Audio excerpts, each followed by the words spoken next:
کیا ہے، بے خبر ہو جو غلاموں سے وہ آقا کیا ہے۔ تو ایک تو یہ پہلو ہے نا کہ حضور کے امتی، حضور کے غلام حضور سے محبت کرتے ہیں۔ دوسرا پہلو یہ بھی ہے کہ اگر ہمیں پتہ چل جائے کہ حضور کو ہمارے ساتھ کتنی محبت ہے، حضور کو اپنی گناہگار امت کے ساتھ کتنا پیار ہے، حضور کو اپنی امت کتنی پیاری ہے، تو ہمارے کلیجے پھٹ جائیں، ہمارے جسم کا ریزہ ریزہ بھی ہو جائے، تو پھر بھی ہم حضور کے احسانات کا شکریہ ادا نہیں کر سکتے۔ عزیز علیہ ما عنتم حریص علیکم بالمؤمنین رؤوف الرحیم۔ ہم گناہ کرتے ہیں، ہمیں پتہ بھی نہیں ہوتا، نہ توبہ کرتے ہیں، بھول جاتے ہیں، لیکن ہمارے گناہوں کا حضور کو پتہ ہوتا ہے۔ ہم سے گناہ ہو جائے تو ہمارے آقا ہمارے لیے دعا کرتے ہیں کہ اللہ میرے فلاں امتی سے گناہ ہو گیا، اس کو گناہ کو معاف کر دو۔ آپ کو پتہ ہے کہ جب نبی کریم صلی اللہ علیہ وسلم اس کائنات میں جلوہ گر ہوئے، حضور پیدا ہوئے، تو سب سے پہلا کام حضور نے کیا کیا؟ سر سجدے میں رکھا، سر سجدے میں رکھا، اور اس سجدے میں سبحان ربی الاعلیٰ نہیں پڑھا، بلکہ کیا پڑھا ہے؟ رب حب لی امتی کہتے ہوئے پیدا ہوئے، حق نے فرمایا کہ بخشا الصلاۃ والسلام۔ اور امام اہل سنت اعلی حضرت عظیم البرکت رحمۃ اللہ تعالی علیہ فرماتے ہیں کہ حضور کا وہ سجدہ جو سب سے پہلا سجدہ، حضور کی برکت سے جب حضور کائنات میں تشریف لائے تو اللہ پاک نے سب سے پہلا تحفہ جو عطا کیا وہ یہ تھا کہ حضور کا قدم زمین پہ لگا تو اللہ نے ساری زمین کو پاک کر دیا۔ جعلت لی الارض مسجدا وطہورا، سرکار نے فرمایا میری وجہ سے اللہ نے ساری زمین کو پاک کر دیا ہے اور سجدے کے لائق بنا دیا۔ تو اعلیٰ حضرت امام اہل سنت کیا عرض کرتے ہیں حضور کی بارگاہ میں، یا رسول اللہ، جو آپ نے پہلا سجدہ کیا تھا وہ اپنی امت کی یادگیری میں کیا تھا، اپنی امت کی گناہوں کی بخشش کے لیے کیا تھا۔ میرا دل یہ چاہتا ہے کہ جب سے کائنات بنی ہے اس دن سے لے کر قیامت تک میں آپ کے اس ایک سجدے پر درود و سلام پڑھتا رہا۔ پہلے سجدے پہ روزے ازل سے درود، یادگاری امت پہ لاکھوں سلام۔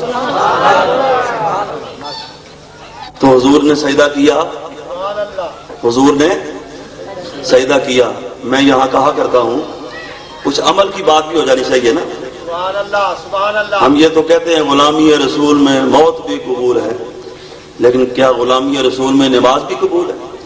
کتنے لوگ نماز نہیں پڑھتے؟ نبی وہ ہے جو پیدا ہوتے ہی اللہ کی بارگاہ میں سجدہ کرتا ہے، اور امتی وہ ہے کہ جو غلامی رسول کا دم بھی بھرتا ہے لیکن 50 سال عمر ہوگی ہے کبھی مسجد میں گیا ہی نہیں، اگر جاتا ہے تو عید کے دن جاتا ہے یا جمعے کے دن جاتا ہے۔ تو یہ کیسی غلامی ہے؟ حضور کو سجدے کے ساتھ کتنا پیار ہے کہ زمین پر آتے ہی سب سے پہلے سجدہ کیا حضور نے۔ اور امتی اگر 50 سال کا ہو کر سجدہ نہ کرے تو ایسے نکمے امتی کو ایسے عظیم الشان نبی کے ساتھ کیا نسبت ہو سکتی ہے؟ لہذا جو کام حضور کو پسند ہے وہ امت کو بھی پسند ہونا چاہیے۔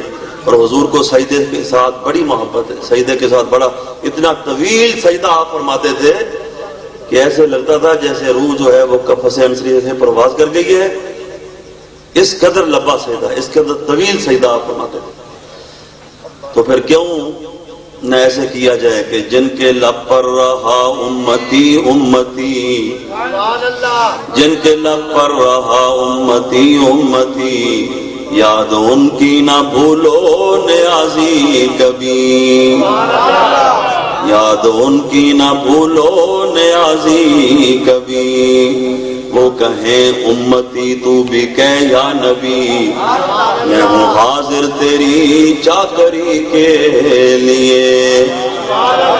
محدث اعظم پاکستان حضرت مولانا سردار احمد صاحب رحمۃ اللہ تعالی علیہ آپ فرمایا کرتے تھے کہ ہم یا رسول اللہ کا نعرہ اس لیے لگاتے ہیں کہ ہمارے آقا جب اس کائنات میں تشریف لائے تو حضور نے سر سجدے میں رکھ کے امتی امتی کہا، ہم ساری زندگی بھی یا رسول اللہ کہتے رہے تو حضور کے ایک بار امتی امتی کہنے کا شکریہ ادا نہیں کر سکتے۔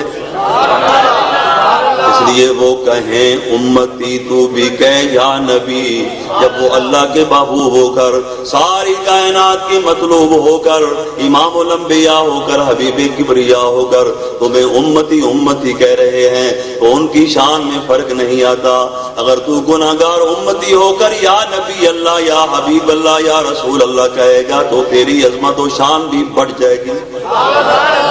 لہذا وہ کہیں امتی تو بھی کہہ یا نبی، میں ہوں حاضر تیری چاکری کے لیے۔ یہ بچپن کی بات ہے، پیدا ہوتے ہی آپ نے سجدہ کیا اور اپنی امت کو یاد کیا، امت کی بخشش کی دعا کی، اور جب حضور جوان ہوئے تو غاروں میں جا کے رو رو کے اپنے رب سے اپنی امت کے گناہوں کی معافی طلب کرتے تھے۔ ٹھیک ہے جی۔ اور جب عرش معلیٰ پہ گئے، ہماری حالت کیا ہے؟ ہم چونکہ کم ظرف لوگ ہیں نا، ہمیں کوئی بڑا عہدہ مل جائے تو ہم اپنا مسلک بھول جاتے ہیں۔ دوسرے لوگ جو بد مذہب لوگ ہیں نا، وہ جہاں بھی پہنچ جائیں اپنے مسلک کا بڑا خیال کرتے ہیں۔ ہم سب کچھ بھول جاتے ہیں، دین بھی بھول جاتے ہیں اور سارا کچھ بھول جاتے ہیں۔ کرسی مل جائے چھوٹی سی تو اپنے رشتہ داروں کو بھول جاتے ہیں، لیکن حضور عرش معلیٰ پہ گئے ہیں تو وہاں جا کر بھی حضور اپنی امت کو نہیں بھول گئے۔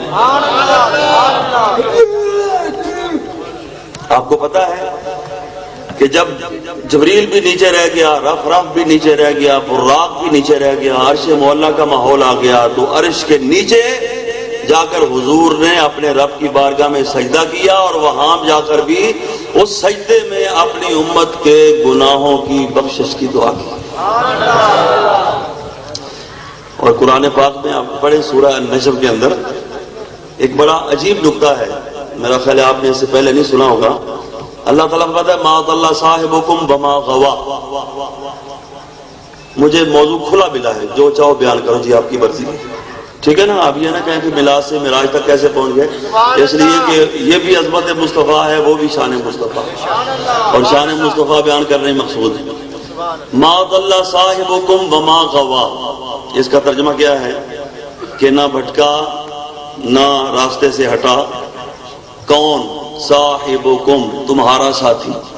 تمہارا ساتھی سے مراد کون ہے؟ نبی کریم صلی اللہ تعالی وسلم۔ اللہ تعالیٰ یہ بتانا چاہتا ہے کہ معراج کی رات میرا نبی سیدھا میری بارگاہ میں آیا، نہ راستے سے ادھر ادھر ہوا، نہ بھٹکا، نہ بے راہ ہوا۔ تو یہ نہیں فرمایا کہ میرا نبی معاذ اللہ نبی جی حبیبی رسولی، یا معاذ اللہ محمد میرا محمد صلی اللہ علیہ وسلم، بلکہ کیا فرمایا؟ معاذ اللہ صاحبکم، اے لوگو تمہارا ساتھی، تمہارا صاحب، تمہارا آقا جب معراج کی رات میری بارگاہ میں آیا تو نہ بھٹکا، نہ ادھر ادھر ہوا، نہ بے راہ ہوا۔ یا اللہ محبوب تیرا ہے، اپنے لیے تو معراج کی رات اپنی بارگاہ میں بلایا ہے، اپنی زیارت کے لیے، ملاقات کے لیے، تو یوں کیوں نہیں کہا کہ میرا محمد، میرا نبی، میرا رسول، میرا محبوب؟ تو نسبت ہماری طرف کر رہا ہے کہ لوگوں تمہارا آقا، تمہارا صاحب راستے سے ادھر آیا۔ ہم تو نیچے تھے نا، تو حضور اوپر ہے، تو اپنی طرف نسبت کیوں نہیں کی؟ قرآن مجید کا مزاج ہمیں یہ بتاتا ہے کہ اللہ پاک نے اس لیے امت کا ذکر کیا اور صاحبکم فرمایا کہ معراج کی رات بلایا تو میں نے اپنی ملاقات کے لیے تھا، اپنی زیارت کے لیے تھا، لیکن میری بارگاہ کے اندر آ کر بھی تمہارے گناہوں کی گٹھڑی کھول بیٹھا کہ یا اللہ میری امت کے گناہوں کو بخش۔ سبحان اللہ۔ آپ کو پتا ہے کہ جب جبریل امین براق لے کر آئے تھے تو حضور نے توقف کیا تھا، جبریل نے کہا یا رسول اللہ بیٹھتے کیوں نہیں؟ تو آپ نے فرمایا کہ آج میں براق پہ سواری کر لوں گا، کل جب قیامت کے دن میری امت قبروں سے نکلے گی اور جنت کی طرف جائے گی تو کیسے جائے گی؟ ان کی سواری کا کوئی انتظام کیا گیا ہے؟ اور قرآن پاک کی یہ جو آیت ہے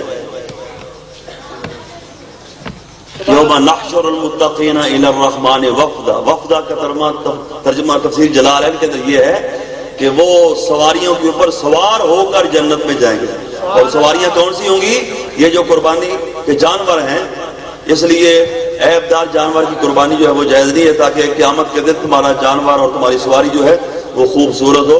انہی جانوروں کو سواریاں بنا کر امت قبروں سے بعد میں اٹھے گی، سواری جو ہے وہ قبروں پہ پہلے کھڑی ہوئی۔ سبحان اللہ، اور عرش مولا کے نیچے جو آپ نے سجدہ کیا، وہاں کیا منظر تھا؟ کسی عاشق نے اس کو بیان کیا ہے کہ تہے عرش سجدے میں